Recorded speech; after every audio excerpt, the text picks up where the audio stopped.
नमस्कार जनते में स्वागत है आपका। मैं हूं योगेंद्र, आप देख रहे हैं खास खबर। खास खबर में हम बात करेंगे जयपुर में कांग्रेस की देशव्यापी महारैली की। इसको लेकर के बीजेपी कह रही है कि जब ओमिक्रॉन का खतरा है तो रोक लगानी चाहिए। दूसरी तरफ कहा जा रहा है कि फ्लॉप शो है। कई बातें आ रही हैं सामने। खैर चलिए, जो भी हो वो तो रैली पर तय होगा। दूसरी तरफ बीजेपी का ये भी कहना है कि ये एक तरह से गुटबाजी दूर करने की एक कार्रवाई की जा रही है।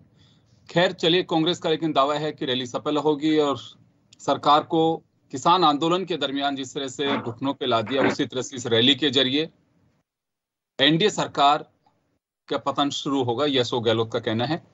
तो चलिए हम शुरू करते हैं। और हमारे साथ वरिष्ठ पत्रकार श्याम सुंदर शर्मा साहब हैं, भाजपा प्रवक्ता आशीष चतुर्वेदी जी हमारे साथ जुड़े हैं, कांग्रेस प्रवक्ता राजेंद्र आर्य हमारे साथ जुड़े हुए हैं। श्याम जी, इस रैली को क्या हम ये कह सकते हैं कि महंगाई के खिलाफ कोई निर्णायक रैली होगी?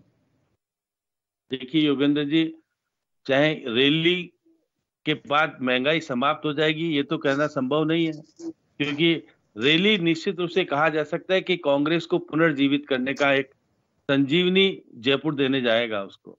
और ये भी मान के चलिएगा कि आने वाले समय में कांग्रेस के राष्ट्रीय अध्यक्ष के चुनाव होने हैं और राहुल गांधी को एक जयपुरी शहर ऐसा है जिसने उपाध्यक्ष बनाया था। सबसे पहले कार्यकारी उपाध्यक्ष बने थे राहुल गांधी जयपुर से, और फिर यहाँ पर मुख्यमंत्री चाहेंगे कि राहुल गांधी को फिर से राष्ट्रीय अध्यक्ष घोषित किया जाए। इस बात की तैयारी भी व्यापक स्तर पर कांग्रेस कमेटी कर रही है। कांग्रेस अखिल भारतीय कांग्रेस कमेटी ने इस रैली को सफल बनाने के लिए सारी व्यवस्थाएं अपने हाथ में ले ली है। उन्होंने नहीं छोड़ा राजस्थान को कि राजस्थान करेगा इसको सफल, लेकिन राजस्थान के मुख्यमंत्री इस रैली को पुरजोर तरीके से कोशिश कर रहे हैं कि एक ऐतिहासिक रैली बने।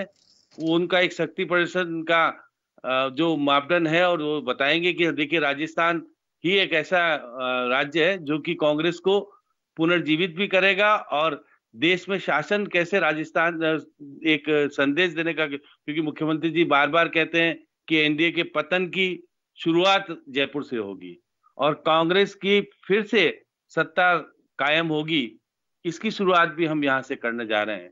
तो इसमें निश्चित रूप से तैयारियां जोर शोर पे चल रही है। देखिए दिल्ली से करीब 100 से अधिक पत्रकारों को लाए जाने की भी तैयारी हो रही है, और एक तरह से प्रोजेक्ट करेंगे कि देखिए दिल्ली में तो हमको कहने नहीं दिया आपने कुछ भी, हम जयपुर से राजस्थान से देश को संदेश देना चाहेंगे कि कांग्रेस फिर से पुनर्जीवित हो रही है, अपने आप को स्थापित कर रही है देश में कि हम शासन के लिए तैयारी कर रहे हैं। या आएंगे ही नहीं आएंगे तो आम जनता पर निर्भर करता है, लेकिन रीलॉन्चिंग। श्याम जी, मैं वापस लौटूंगा आपके पास में। मैं आशीष चतुर्वेदी जी के पास में जाना चाहूंगा। आशीष जी, बीजेपी पहले इसे फ्लॉप शो बता रही है, लेकिन जैसे श्याम जी का कहना है कि एक बड़ी बात है कि कांग्रेस को जब दिल्ली के बाद में अगर कोई जगह चुन रही है तो राजस्थान को चुन रही है। बहुत सारे कारण हो सकते हैं कि यहाँ सरकार है, नजदीक पड़ रही है, हिंदी भाषी राज्य है, कई बातें। लेकिन फ्लॉप शो क्यों लग रहा है कांग्रेस को पहले से ही?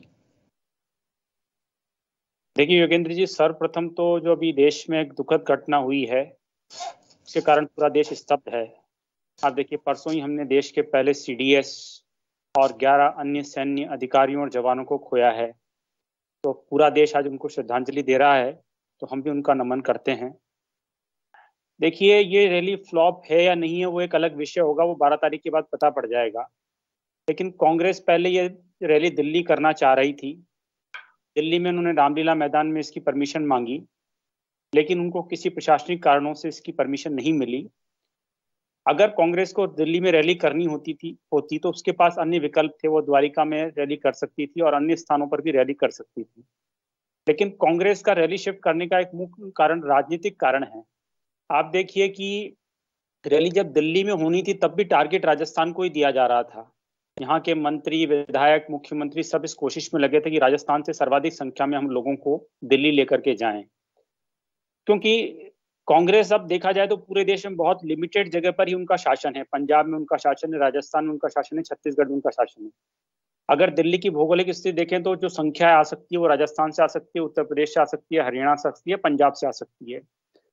आप देखिए कि इनको ऐसा लगा कि दिल्ली में शायद रैली सफल ना हो पाए, क्योंकि जो हमारे पास रिपोर्ट है उसमें हरियाणा से भी इनको बहुत ज़्यादा लोगों की सब नहीं मिल पा रहे थे। पंजाब में चुनाव हो रहे थे, वहाँ के लोगों ने भी हाथ खड़े कर दिए। तो कहीं ना कहीं इनको लगा फेस सेव करने के लिए कि हमको जयपुर करना ही उपयुक्त होगा। और योगेंद्र जी, आप उस दिन देखना कि किस तरह से मनरेगा की लेबर को लाया जाएगा, आंगनवाड़ी से कार्यकर्ताओं को लाया जाएगा। सरकार जब कैसे पता, एक्सपीरियंस है या आप वैसे कह रहे हैं? ये नहीं, एक्सपीरियंस नहीं है योगेंद्र जी।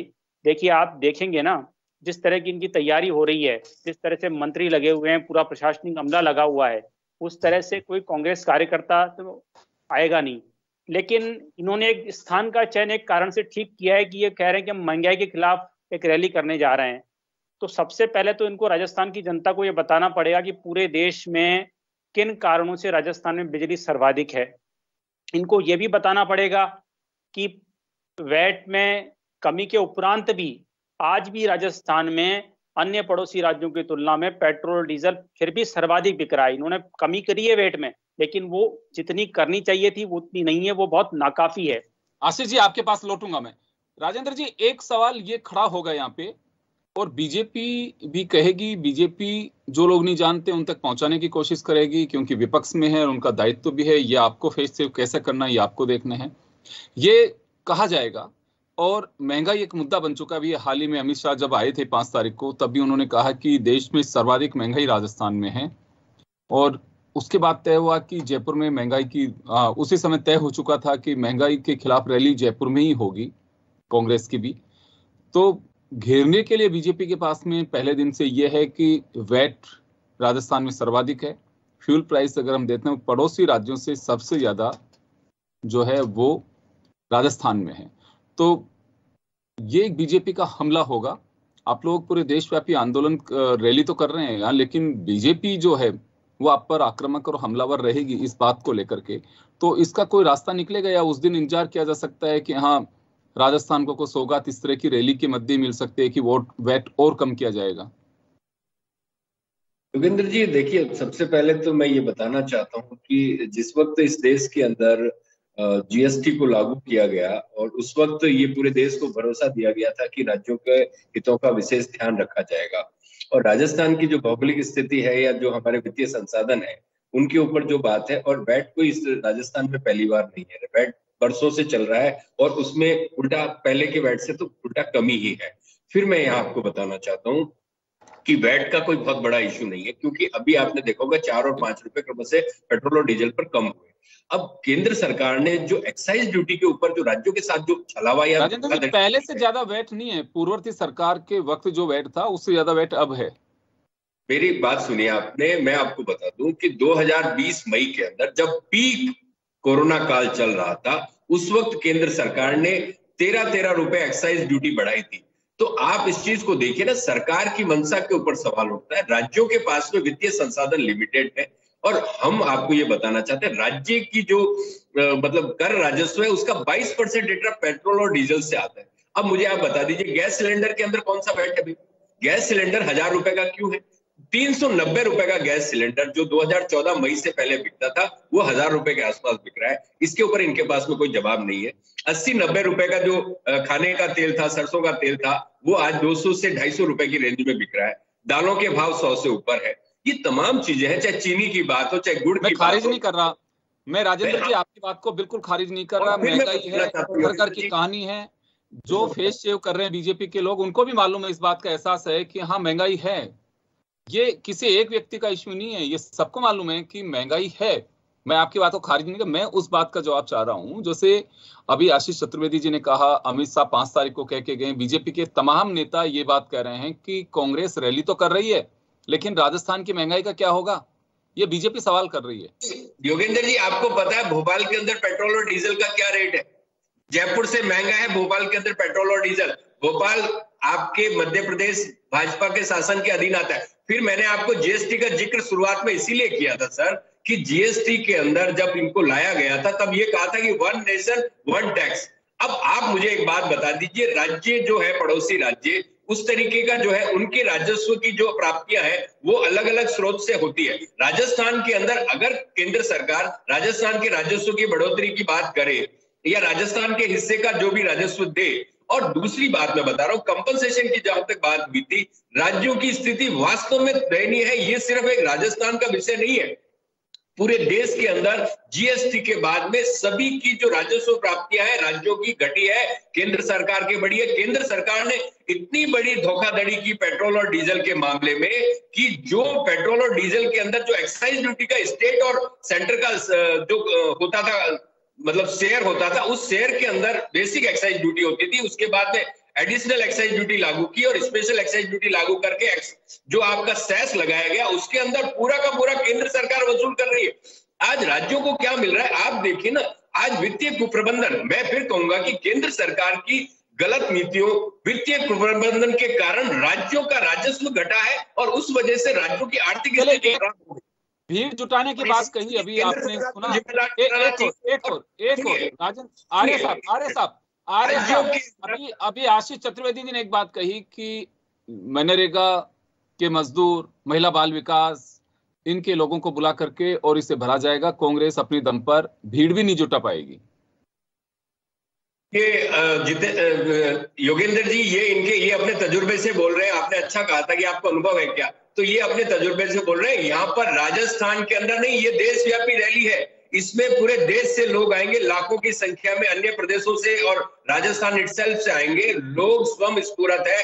आज गृहिणियों के ऊपर जो बजट की मार पड़ी है, किसानों के ऊपर, बेरोजगारों के ऊपर जो ये महंगाई बढ़ी है, उस महंगाई की वजह से जिस दिन भी आप पेट्रोल या डीजल भरवाते हो आपको पता चलता है अंतर्राष्ट्रीय बाजार के अंदर जो भाव है ना वो पहले की तुलना में आधे हैं, उसके बावजूद भी भाव दुगने हैं। मतलब आप देखिए ना, $140 प्रति बैरल के जब भाव होते थे तब 70 रुपए में पेट्रोल बिकता था। आज 70 और 60 का क्रूड का भाव होता है डॉलर प्रति बैरल, तो आप 100 से ऊपर बेच रहे हो। तो ये चलिए मैं वापस आऊंगा, वापस करने की नीतियां है। वापस आ रहा हूं आपके पास में। आशीष जी आपके पास आना चाहूंगा मैं। देखिए ये अब सफल और असफल का तो अभी हम पूरा अनुमान नहीं लगा सकते हैं, तो 12 तारीख को जब रैली होगी उसके बाद ही हम कुछ कह पाएंगे। लेकिन ये माना जा रहा है कि महंगाई के खिलाफ एक निर्णायक लड़ाई होगी नहीं होगी कांग्रेस की, ये भी कहना बहुत मुश्किल है। लेकिन ये बात जरूर है कि जयपुर से कांग्रेस में एक जान फूंकने का काम जरूर होगा, जिसमें खासकर पंजाब में चुनाव है, उत्तर प्रदेश में चुनाव है, दोनों सीमाओं से जुड़े हैं हमारे। गुजरात की बात करें तो 2022 में चुनाव है। ये कुछ इस तरह की चीजें, जैसे श्याम जी का अपना एक एक्सपीरियंस है, उनका कहना है कि निर्णायक तो नहीं कह सकते, लेकिन एक कांग्रेस को ताकत देने वाली रैली जरूर होगी। देखिए योगेंद्र जी, कांग्रेस पिछले 2 बार से लोकसभा चुनाव हो रहे हैं और दोनों बार वो जो रिक्वायर्ड 10% सीटें वो भी हासिल नहीं कर पा रही है। 2014 में उनके 44 सीटें आई थी, 2019 के लोकसभा में 52 सीटों पर वो सिमट गई थी। तो अब कांग्रेस को ये रैली कितनी संजीवनी प्रदान करेगी या नहीं करेगी, उनका एक इंटरनल मैटर है। लेकिन जैसा श्याम जी भी बता रहे थे कि राहुल गांधी जी की कई बार लॉन्चिंग हो चुकी है, उनको उपाध्यक्ष बनाया गया तो जयपुर से बनाया गया, उस टाइम पे भी हमने सुना कि अब यहाँ पे लॉन्चिंग हुई है, फिर उनको अध्यक्ष बनाया गया, फिर पिछले लोकसभा चुनाव के बाद उन्होंने इस्तीफा दिया और कांग्रेस कार्यकारी अंतरिम अध्यक्ष के भरोसे चल रही थी। फिर बाद में हमको 2 साल बाद पता चलता है कि सोनिया गांधी जी तो बोल रही हैं कि मैं अंतरिम अध्यक्ष नहीं हूँ, मैं फुल टाइम अध्यक्ष हूँ, और वो फैसले भी अपने हिसाब से ले रही हैं। तो ये देखिए कांग्रेस का इंटरनल मैटर है। लेकिन ये बात सही है, अगर आप देखेंगे कि पिछले 10 साल में जितने चुनाव हुए हैं उसमें से 90% चुनाव में कांग्रेस को इलेक्शंस में असफलता हाथ लगी है। ये स्टैटिस्टिक्स है, मतलब इसमें कोई किसी को दोहराया नहीं है। अभी वर्तमान में जो उपचुनाव हुए थे, जिनका भी नवंबर में जो निर्णय आया था, उसमें भी अगर हम बात करें, तेलंगाना में कांग्रेस का वोट परसेंट 2.5%, बिहार में 2% वोट, असम में 10-15%, में 2.5%। आशीष जी मैं एक बात जानना चाहूंगा कि बाई इलेक्शन से इनसे किसी पार्टी के भविष्य का फैसला ये कहें कि पार्टी का इलेक्शन, आप मेन इलेक्शन आ जाइए योगेंद्र जी, आप मई वाले जो इलेक्शन 5 राज्यों के चुनाव है वहां पे आ जाइए। आसाम में आप जीत नहीं पाए, बंगाल में आप राजेंद्र आर्य जो उंगली उठा रहे हैं, मुझे मालूम है ये कहेंगे कि राजस्थान में 8 बाई इलेक्शन में सिर्फ एक इलेक्शन राजसमंद का जीत पाई है बीजेपी। तो क्या यहाँ से ये माना जाए कि बीजेपी अपना धरातल खत्म कर रही है? ये क्योंकि ये जो बात है ये निकल करके आएगी कि क्या किसी राज्य के अंदर, बात सही है कि निर्णायक चीजें यही होती हैं कि आप चुनाव जीत पाते हैं कि नहीं जीत पाते हैं, क्योंकि रिजल्ट तो वही है आपके वर्क का। राजेंद्र जी, अभी आपने सुना कि आप लोग रैली के माध्यम से मैसेज तो दे देंगे, चलिए कार्यकर्ताओं में वो भी दे देंगे एक मैसेज भी, लेकिन जनता में कैसे दे पाएंगे? जो धरातल होता है चुनाव जीतने के लिए वो कांग्रेस का घट रहा है।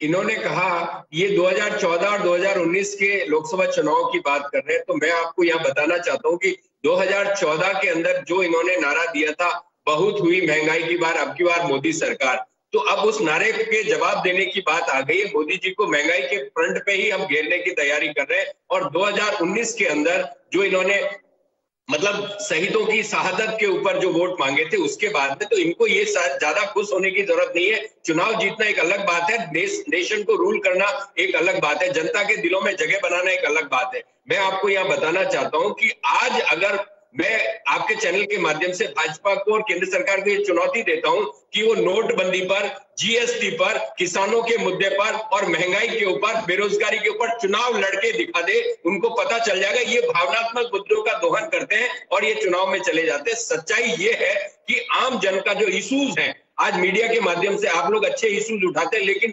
अधिकतर मीडिया जैसा कि एजेंडा जो चला रहे हैं वो मोदी जी की सरकार के हिसाब से एजेंडा चला रहे हैं, वो वास्तव में देश का दुर्भाग्य है। आज रियल इश्यूज पे चुनाव होगा ना, तो ये सरकार इतने बुरे मतलब मुंह की खाएगी कि आप सोच भी नहीं सकते। इनको इतना भ्रम और गुरूर नहीं होना चाहिए। देश का जनता, युवा, बेरोजगार, किसान, कहना चाहूंगा राजेंद्र जी, कांग्रेस हर बार एक ही बात कहती है, मैंने कई आपकी पार्टी के नेताओं से पूछा है कि भ्रम फैलाया जाता है उनके पास में। सर आपको तो पता ही है। सर मेरा सवाल सुनिए पूरा, सर मेरा सवाल सुनिए, मेरा सवाल सुनिए राजेंद्र जी, मेरा सवाल सुनिए पूरा। मैं आपको ये कह रहा हूं कि आपको मालूम है कि सामने वाला कुटिल चाल सकता है, झूठ बोल सकता है, फरेब कर सकता है, जो भी आप लोग जानना चाहें। ये छुपा हुआ एजेंडा नहीं है बीजेपी का, फिर आप लोग आज तक उसका तोड़ नहीं निकाल पाए। सर जो इमोशनल इश्यूज है ना, उस इश्यूज का कोई तोड़ नहीं होता है। रियल इश्यूज की बात की जाए, जनता से जुड़े हुए मुद्दे की बात की जाए, आज सबसे बड़ी बात है 2 वक्त की रोटी। आपको पता होगा कोरोना काल के अंदर कितने लोग बेरोजगार हुए। मोदी जी 2 करोड़ रोजगार प्रतिवर्ष देने का वादा करके सत्ता में आए थे, उनको 7 वर्ष हो गए। अब मैं कहता हूँ 14 करोड़ रोजगार कहाँ है? आज आप बताइए कि यहाँ पर उन्होंने कहा था कि किसानों की आय दुगनी कर देंगे, किसानों की आय तो दुगनी हुई नहीं, लागत उनकी कई गुना बढ़ गई। तो यहाँ पर इनको सरकार को जवाब देना पड़ेगा। ना तो रोजगार दिए हैं इस सरकार ने और ना ही सुरक्षा दी है। आज सीमाओं पर भी असुरक्षा है। आपको पता होगा चाइना बॉर्डर पर क्या हो रहा है, नेपाल हमको आंख दिखाता है, भूटान हमको आंख दिखाता है। हमारी अर्थव्यवस्था मतलब बांग्लादेश से भी खराब हो गई है और हम जो हंगर इंडेक्स के अंदर 101 नंबर पे दुनिया में आ गए। तो इसका मतलब क्या है? आप देखिए ना, ये सरकार अपने गाल बजा रही है कि साहब बहुत अच्छा हो रहा है, हंगर इंडेक्स में 101वां नंबर क्यों है भाई? आप बताइए ना। वापस आ रहा हूं आपके पास में। मैं श्याम जी आपके पास आना चाहूंगा। मुद्दों की बात कही है कि मुद्दों को बेस बना करके अभी कोई याद है आपको कि पिछले कुछ दिनों से या कुछ सालों में चुनाव हो रहे हैं मुद्दों के आधार पर? देखिए योगेंद्र जी, क्योंकि राष्ट्रीय स्तर का चुनाव तो अलग होता है, राज्यों के चुनाव अलग अलग स्तर से अलग अलग जगह पर अलग अलग चीजें होती है। लेकिन जब भाजपा ये कहती है कि हम प्रधानमंत्री के नाम पर राजस्थान में चुनाव लड़ेंगे, तो अलग अलग चीजें। अगर ये आरोप जिस प्रकार से अभी आशीष जी की कई बातों को सुन रहा था, आशीष जी को निश्चित रूप से बोलने का भी अधिकार है, कांग्रेस के ऊपर आरोप लगाने का भी अधिकार है। लेकिन कांग्रेस ने द्वारका में जो रामलीला मैदान, वहां पर अनुमति मांगी थी रैली की, वहां पे अनुमति नहीं दी, क्योंकि वहां पर जिस प्रकार का कोविड बढ़ रहा है। मैंने मुख्यमंत्री जी से कल पूछा भी था कि 5 राज्यों में जहां कोविड सबसे अधिक है वहां के लोग भी आएंगे और राजस्थान में भी कोविड की स्थिति अच्छी नहीं है, तो आप इसको प्रोटोकॉल की कैसे अनुपालना करोगे? लेकिन जब अमित शाह आते हैं तो ये स्थिति अमित शाह के साथ भी पैदा होती है और हाईकोर्ट कहता है कि कानून के उल्लंघन तो नहीं हो रहा है। इसलिए हाईकोर्ट अगर देखिए अमित शाह के कार्यक्रम को अनुमति दे देता है तो कांग्रेस के कार्यक्रम को नहीं रोक सकता वो। तो राजनीतिक तौर पर निश्चित रूप से आप क्यों कहना चाहते हो कि कांग्रेस की रैली में कोविड बढ़ेगा और अमित शाह की कार्यक्रम में नहीं बढ़ेगा? तो दोनों ही राजनीतिक पार्टी अपने उद्देश्यों की पूर्ति के लिए प्रोटोकॉल की अनुपालना न करने में चुनौतीपूर्ण स्थिति है, नहीं कर पाएंगे, क्योंकि लोग जब आपके सामने ज्यादा आ जाएंगे तो है स्थितियां जो आपके सामने। लेकिन फिर भी देखिए, हर राजनीतिक पार्टी अपने वोटों को बढ़ाने के लिए, अपना आधार मजबूत करने के लिए राजनीतिक कार्यक्रम आयोजित करती है, और राजनीतिक कार्यक्रम, राष्ट्रीय स्तर का कार्यक्रम जयपुर में पहली बार शायद कांग्रेस करने जा रही है, जो ऐलान करके कर रही है। कार्य समिति, राष्ट्रीय कार्य समिति की बैठक तो जयपुर में 2 बार हो चुकी है, पहले भी हो चुकी है और अभी पहले भी हुई थी। वर्ष 2013 में भी राष्ट्रीय कार्यकारिणी की बैठक हुई थी। मैं और योगेंद्र जी के गवाह है, मैंने देखा है कि उस दिन राहुल गांधी को यहाँ प्रोजेक्ट किया जा रहा था, और यहाँ पर जो देखेगा शिंदे पढ़े गए थे उस समय। हाँ, शिंदे गृह मंत्री हुआ करते थे, उन्होंने, आपने देखा था कि आप जो उसको भगवा आतंकवाद का मुद्दा यहाँ पर। लेकिन अभी श्याम जी, बड़ी बात ये होगी कि आप कह रहे हैं कि कांग्रेस के लिए निर्णायक नहीं, लेकिन एक ऑक्सीजन साबित हो सकती है रैली, और कार्यकर्ताओं में एक जान फूंक सकती है, क्योंकि इन फ्यूचर राजस्थान एक महत्वपूर्ण है कांग्रेस के लिए, सिटिंग गवर्नमेंट है। मध्य प्रदेश में मिड टर्म में सरकार चली गई, लेकिन गवर्नमेंट कांग्रेस की थी वहां पे भी। गुजरात में नेक टू नेक फाइट हो चुकी है जब अशोक गहलोत ने वहां की कमान संभाली। उत्तर प्रदेश बीजेपी है, लेकिन अगर वहां कांग्रेस इस ताकत के साथ में आती है कि किसी से हाथ मिला करके बीजेपी को बाहर करे, तो एक हिंदी भाषी जो राज्य हैं, जहां पे ये कह सकते हैं कि मिडिल इंडिया जो है, उसको चाहे दिल्ली हो चाहे जयपुर हो, चुना किसी भी जगह को गया हो, ये बात अलग है कि जिस प्रदेश में रैली कॉल की जाती है वहां की पब्लिक ज्यादा होती है, लेकिन दूसरे लोगों का कंट्रीब्यूशन कम होता है वहां का। लेकिन एक मैसेज की बात करें तो मैसेज दिया जा सकता है, और यहाँ से क्या कुछ अनाउंस किया जा सकता है कि महंगाई के खिलाफ ये कंटिन्यू जारी रखें हम जब तक सरकार ना सुने, या अन्य स्तर पे भी हमें इस मौके को बुलाना चाहिए, या फिर महंगाई के खिलाफ एक बस फाइनल लड़ाई है कांग्रेस की? ये देखिए योगेंद्र जी, एक तो 12 राज्यसभा के सदस्यों को निलंबित किया है सरकार ने, उसको मांग को सामने लाएगी कांग्रेस, कहेगी कि हमारे जनतंत्र में, लोकतंत्र में हम मांग उठाते हैं, हमको निलंबित कर दिया जाता है, तो ये उठाएगी। उसके अलावा देखिए सोनिया प्रियंका गांधी महिला घोषणा पत्र की एक बात करेंगी।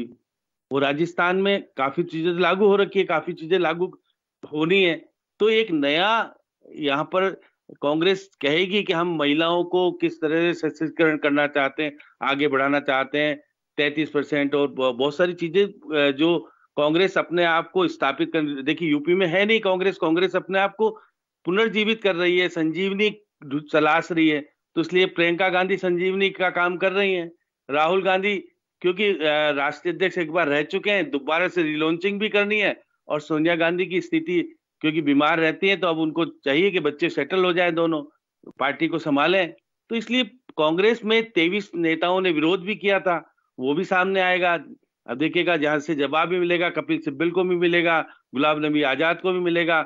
नई कांग्रेस और पुनर्जीवित कांग्रेस, संजीवनी वाली कांग्रेस कैसे बने, इसलिए ये रैली कई मायनों में जवाब भी देगी। और राजस्थान का अहम भूमिका इसलिए कि गुजरात के प्रभारी राजस्थान से आते हैं, पंजाब के प्रभारी राजस्थान से जाते हैं, बहुत सारे प्रभारी राजस्थान के हैं, इसलिए वो अपना शक्ति प्रदर्शन यहाँ करके दिखाएंगे कि सोनिया जी आपने हमको जिम्मेदारी दी है, हम अपने अपने राज्यों में कांग्रेस को पुनर्जीवित कर रहे हैं। अशोक गहलोत भी राजस्थान को पुनर्जीवित करेंगे।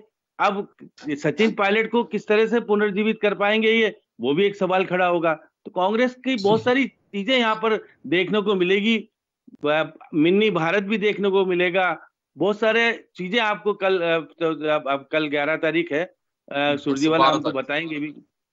11 तारीख को सुरजेवाला 12 बजे एक प्रेस कॉन्फ्रेंस करने जा रहे हैं, उसमें बताएंगे कि हम रैली को क्यों आयोजित कर रहे हैं और क्या क्या होने वाला है रैली में। तो बहुत सारी चीजें आपको इंतजार करना पड़ेगा। तो मैं मान के चलता हूँ कि भाजपा कहेगी रैली असफल, मगर ये मान के चलिएगा कि मैं वापस आऊंगा, समय थोड़ा कम है, मैं एक एक सवाल लेना चाहूंगा। मैं आशीष जी आपके पास आना चाहूंगा। महंगाई की मार का जो एक स्लोगन मोदी साहब ने दिया था, निश्चित रूप से बहुत ही महंगाई की मार अब की बार मोदी सरकार इसको भुनाने की कोशिश करेगी भरपूर कांग्रेस। मुद्दा केवल है कि महंगाई का नहीं रहेगा, और भी मुद्दे रहेंगे, जैसे श्याम जी का अपना एक एक्सपीरियंस वो शेयर कर रहे हैं यहाँ पे। तो ये जो स्लोगन दिया था उसके आंकड़े भी बाकायदा पेश किए जाएंगे कि बीजेपी बेशक कुछ भी कहे, लेकिन हकीकत इसकी ये है, ये दावे भी पेश किए जाएंगे, और हकीकत जो है आंकड़े तो किसी के फेक हो नहीं सकते, वो भी दिखाए जाएंगे। देखिए योगेंद्र जी, अगर आप आंकड़ों की बात कर रहे हैं तो मैं यहाँ पे 2 बातें करना चाहता हूँ। पहली बात, अगर पेट्रोल डीजल के आंकड़े देखें तो जब मोदी जी ने प्रधानमंत्री का दायित्व संभाला था, तब पेट्रोल देश भर में 87 रुपए प्रति लीटर बिक रहा था। ये आंकड़े हैं जो पब्लिक डोमेन में अवेलेबल है, आप भी इसको चेक कर सकते हैं। 87 रुपीज से मिल रहा था। आज अगर हम बात करें तो लखनऊ में 95 रुपए में मिल रहा है, चंडीगढ़ में 95 रुपए मिल रहा है, अमृतसर में, गुड़गांव में 95 रुपए मिल रहा है। ये तो जयपुर का दुर्भाग्य है राजस्थान की जनता का कि यहाँ पे जनता को 12 रुपए प्रति लीटर ज्यादा देना पड़ रहा है। बिजली की अगर हम बात करें तो राजस्थान में बिजली सर्वाधिक रेट पर मिलती है। आप देखिए इस कारण से जितनी भी इंडस्ट्रीज हैं वो या तो मध्य प्रदेश शिफ्ट हो रही हैं या फिर गुजरात में शिफ्ट हो रही हैं। ये जो फैक्ट है वो मैं आपको बता रहा हूँ। नहीं, वो सारी बातें ठीक है सर, लेकिन मैं ये कह रहा हूँ कि वो स्लोगन जो है वो कांग्रेस उसका जवाब मांगेगी कि बहुत हुई महंगाई की मार, अब की बार मोदी सरकार। अंतरराष्ट्रीय मार्केट पे देखिए हमारे प्राइस तय होते हैं। आशीष जी आप मुझसे बेहतर समझ सकते हैं, अंतरराष्ट्रीय मार्केट में क्या क्रूड ऑयल के प्राइस हैं उसके हिसाब से हमारी रेट्स तय होती हैं, तो वो रेट तो आज तो नहीं है। योगेंद्र जी, अभी राजेंद्र जी जनता की समझ पर प्रश्न चिन्ह लगा रहे थे कि जो एजेंडा है वो राजनीतिक पार्टियां तय करती है। तो मैं आपकी जानकारी से बताना चाहता हूं कि एजेंडा राजनीतिक पार्टियां तय नहीं करती है। देश की जनता बहुत समझदार है, भारत में लोकतंत्र बहुत जीवित है और यहाँ की जनता तय करती है क्या मुद्दे होने चाहिए। उसको पता है कि पिछले 7 साल में नरेंद्र मोदी जी ने एक भ्रष्टाचार मुक्त सरकार दी है। हमने मेरा सवाल का आपने जवाब नहीं दिया अभी भी। मैं कह रहा हूं कि अंतरराष्ट्रीय मार्केट के हिसाब से हमारे तेल के भाव तय होते हैं, आए थे, लेकिन अंतरराष्ट्रीय मार्केट में ऐसे तो भाव नहीं है अभी, जितनी जो अभी महंगाई पे हमें एक्साइज ड्यूटी देनी पड़े या वेट देना पड़े। रुपए क्यों नहीं मिल रहा है? राजस्थान की जनता भी जानना चाहती है कि राजस्थान में अगर हरियाणा में, पंजाब में, उत्तर प्रदेश में 95 रुपए प्रति लीटर अगर पेट्रोल मिल रहा है तो राजस्थान की जनता को 107 रुपए क्यों देने पड़ रहे हैं? हम भी जानना चाहते हैं कांग्रेस से। चलिए देंगे जवाब राजेंद्र जी।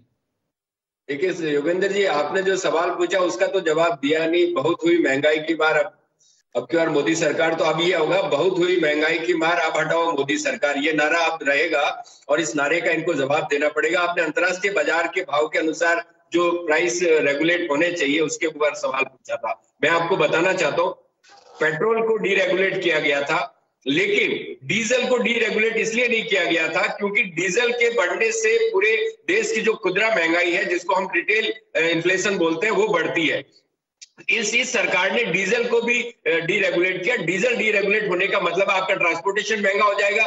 हम इस सरकार से लगातार कह रहे हैं कि आप डीजल सेक्टर को सब्सिडी देते तो ट्रांसपोर्टर्स को सब्सिडी मिल जाती, ट्रांसपोर्टर को सब्सिडी मिल जाती तो राजस्थान के अंदर जो ट्रांसपोर्टेशन कॉस्ट है, क्योंकि हमारा जो दूर दराज का क्षेत्र है, बिखरा हुआ एरिया है, उसके अंदर जो कॉस्ट आती है ट्रांसपोर्टेशन की वो कॉस्ट कम हो जाती है। ये समय कम है राजेंद्र जी, समय कम है, मैं माफी चाहूंगा, रोकना चाहूंगा राजेंद्र जी, समय कम है, मैं रोकना चाहूंगा। मैं एक बार 30 सेकंड के लिए श्याम जी के पास जाना चाहूंगा। श्याम जी, महंगाई को लेकर के सबके अपने अपने दावे हैं कि बीजेपी कह रही है कि केंद्र को कम कर, राज्यों को कम करना चाहिए, राज्य कहते हैं कि केंद्र को कम करना चाहिए। लेकिन आपको लगता है कि जो डिकंट्रोल किया, यानी कि इनको फ्री कर दिया है, फ्री हैंड दे दिया कंपनियों को, फ्री हैंड है कोई कंपनी या अभी भी सरकारों की मोनोपोली पे चलते, केवल कहने की बात है कि हाँ फ्री हैंड है? इलेक्शन में तो नहीं बढ़ते हैं भाव जब कंपनियां सो जाती हैं 15 दिन के लिए? देखिए योगेंद्र जी, ये बात सही है कि कहने को तो फ्री हैंड कर रखा है, लेकिन चुनावी दौरान भाव नहीं बढ़ते, इस अभी भी नहीं बढ़ रहे। अब मुख्यमंत्री जी तो बार बार यही आरोप लगाते हैं कि हम कम कर देंगे तो आप बढ़ा दोगे, तो मेरे कम करने का क्या मतलब रहेगा। तो आरोप प्रत्यारोप निश्चित रूप से लगते रहते हैं, लेकिन डीजल पेट्रोल को निश्चित रूप से जीएसटी के दायरे में लाना चाहिए केंद्र सरकार को, और केंद्र सरकार को समय का अभाव में रोकना चाहूंगा तमाम अतिथियों को। तो चलिए, महंगाई के खिलाफ रैली कांग्रेस की निर्णायक होगी नहीं होगी तो कहना मुश्किल है, लेकिन कांग्रेस के लिए एक महत्वपूर्ण रैली इसे कही जा सकती है। महंगाई भी कम होगी नहीं होगी ये भी बड़ा मुश्किल है कहना, लेकिन जैसे श्याम जी का एक्सपीरियंस है, सब लोग देख रहे हैं कि कांग्रेस के लिए जरूर एक महत्वपूर्ण रैली साबित हो सकती है ये। तो चलिए, बहुत बहुत शुक्रिया आप सभी का, और खास खबर में इतना ही। दीजिए इजाजत, नमस्कार।